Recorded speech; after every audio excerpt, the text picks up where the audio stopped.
This will be part 3 of my Outlander Blood of My Blood Season 1 Episode 3 review. As always, if you are looking to avoid spoilers from the books or the TV show, please do keep on scrolling. So after Brian and Murtagh ride back to Castle Leathers from Leoch and leave the gathering following Murtagh finding out that Ellen is engaged, he goes home and meets up with his mother, Davina Porter, in the kitchen, and he's kind of recapping to her what happened at the gathering. And of course, we see that Julia is also in the kitchen. And so I think we can kind of assume now that she's often present for a lot of conversations that Brian has been having with his mother. He's suspiciously excited to talk to his father, Simon, who I think we've picked up on and can infer that normally he doesn't want anything to do with his dad. But Davina seems excited that Brian is in such a good mood. And so he tells her that he's looking forward to having a conversation with him, and Davina tells Brian that she'll send Julia in with refreshments for them shortly after they go into the room. And Brian immediately says no, because I think we've picked up on the fact that he's trying to protect Julia. Last episode he got whipped for her, so he's definitely trying to resist any situation that would put her in harm's way from his father. And what I loved about this scene in particular is that there's a moment when Brian, or the actor Jamie Roy, makes a facial expression that is exactly like Jamie Fraser's in the main series. And I thought it was hilarious because Murtagh is so oblivious to everything that's going on with Brian trying to defend Julia here. But if you watch this scene and keep your eyes focused on Jamie Roy playing Brian, he does the same sort of furrowing the brow and looking up and down when talking to someone that Jamie often does. Jamie often made this face when he was sort of lying or trying to cover up his true intentions behind something. And in this scene in particular, Brian's trying to not make it obvious that he does not want Julia to go into that room. So he's kind of covering it up, so to speak, by saying to his mother, no, don't send Julia in. I don't want Simon to be distracted. But when he says that, he makes the Jamie face where he sort of like furrows his brow and thinks in real time, like, how am I going to make this seem believable that I don't want her in there? And Julia turns around and looks at him, and I think this is a moment where we can identify that she has this understanding that Brian is trying to protect her. And once again, this woman who's trying to convince Davina that she's not pregnant has her hands on her belly. I had to laugh at this scene here when Brian and Murtagh are trying to recap to Simon Fraser what they saw at the gathering and at Castle Leoch. And we can see them standing there like little boys explaining, they saw all the Sepps were there and some clans came to pay their respects, and Murtagh lists off all the clan names and says that there were many Jacobite supporters there. And Simon knows that Jacob Mackenzie was always sympathetic to the Jacobite cause and makes a comment about how he was happy to take his clan's money for it. And I think that's ironic that Dougal ends up doing the exact same thing later on in Outlander during the Rising, and we see him doing it right under Colum's nose. And then you just have to laugh when they cut to Simon and he's sitting on the damn privy.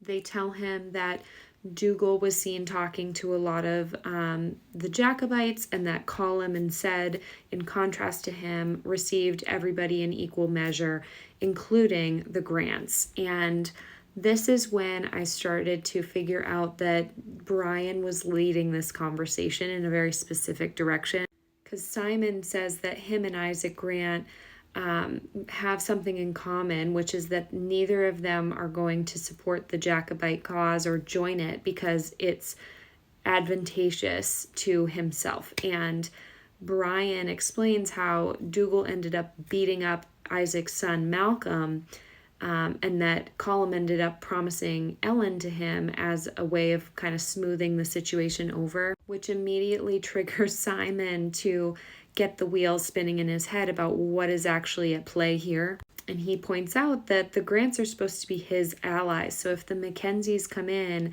and take them away from him, he knows that he'll have to have some sort of response to that. There will be repercussions to that. And Brian, this whole time, it seems, is trying to puppeteer away to use his father as the wedge between Ellen and Malcolm and prevent that marriage. And Simon does take the bait, and he says, well, there must have been a reason that Ellen Mackenzie wasn't married yet, because by all accounts she should be. She's considered old at that point in history.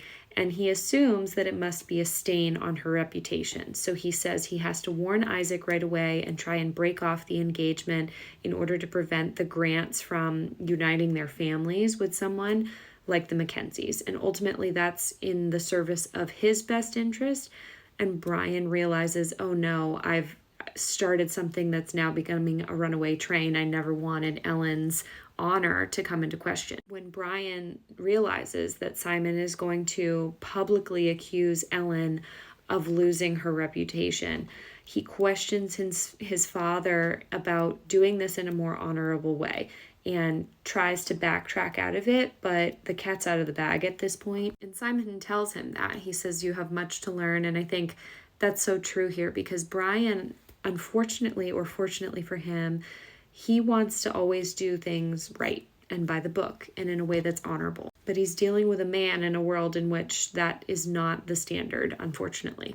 But what I love about Brian as a character is that even though he has been raised by this man and he knows how this man operates and he knows that he's not a good person, he is always trying to go toe to toe with him on matters that he feels are important to be honorable and upstanding and just and right. And that's in spite of his father. And I think that it takes a lot for someone growing up in that environment to always be trying to make sure that he gives his father the opportunity to do the right thing, even though time and time again he does not. I also loved this half of the conversation and the scene when you can tell that Murtagh kind of saw right through this plan, and Brian admits that he didn't think his father would go so far as to tarnish Ellen's reputation. But poor Murtagh, you think for a second that he's figured out Brian's motivation here and that he doesn't want Ellen to get married so that Brian can have her for himself.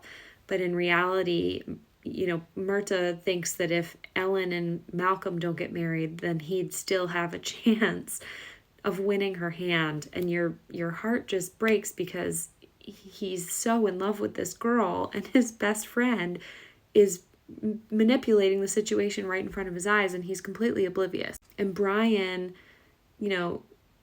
is being thanked by Murtagh, and he's sitting there like, oh my God, I just created this huge mess. Brian didn't have a lot of, great ideas in this episode, and it's just going to get messier. And I am actually oddly excited to watch it, but I just wanted to smack him. Like, what are you doing to your best friend? When we find Ellen, she has, tears running down her face, and she meets up with Ned. And I really, really love any scene that Ned is in, but especially the dynamic between him and Ellen, because I think there's so much respect between the two of them, and Ellen is so intelligent, and Ned sees that in her in spades. And so they have these really intellectual conversations where I think Ned gets a lot out of them, and he's being met intellectually by her. And I think that always makes for a really interesting scene with them. So when Ellen tells Ned what Dougal has done, promising her to someone else as a way to kind of increase his stature against Colum and undermine Colum, I think, it's only fitting that Ned calls them a couple of fools. Interestingly, in this scene, he mentions to Ellen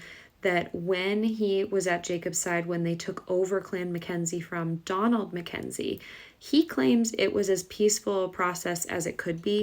In the books, it's always implied that it was taken by force, and then Donald mysteriously dies shortly thereafter, and Jacob ends up marrying his widow. And so I think there's a lot more to the story there than they're implying. But he's been trying to get one of the two brothers to back down, and he tells Ellen that. And I think this is so brilliant because that's when he sort of plants this seed in Ellen's brain of how do we get them both to yield to each other.